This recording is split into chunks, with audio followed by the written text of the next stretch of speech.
you'll think that you're pregnant, which I do with guys all the time. Yeah. I always have a guy giving birth on stage. It's very fun. And the women are like, "You go, guys. Now you know what it's like." Yeah. How about control? I mean, don't I have any control over that? It's a wonderful question. One of the reasons I wrote my book on hypnosis is because the truth of the matter is that we're all hypnotized, and we don't know it.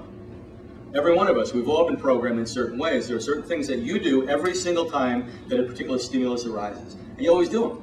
And they don't make any sense at all. And you go through your life, you can probably think of a few examples of what I'm talking about. So you might say, well, don't I have any control?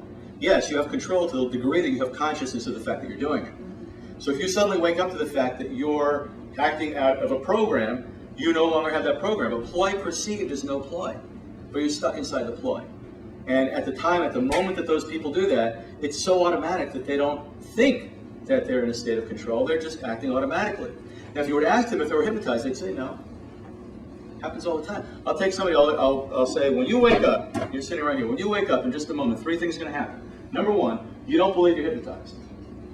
Number 2, this was the worst show you've ever seen and you're pissed at me. And number 3, there's an invisible wall about this far away from you, right? So they're sitting there and they wake up and I say, hey, how's everybody doing? And they're like, fine. This one guy says, you suck. I say, excuse me? He says, you suck. I said, well, then leave. He says, fine. He goes, and that's it. He can't get any further. I said, what's the matter? He says, there's a wall over here. He says, no wall. Are you hypnotized? No. What are you talking about? Right? Because we don't know that we're hypnotized even though we are. That's true of the people on stage. It's true of every one of us. We all have our programs. We all have our invisible walls that we have a hard time breaking through. How about the next day? If you scratched your nose the next day, would that... Okay. I had a woman at Moravian College came up to me about a month ago, and she said, because I was going there to do a show, and I walked in to set up my show, and I'm putting my speakers up, and this woman came in, and she says, you hypnotized me last year. I said, really? Sleep. Oh, wow. That was it. She was gone.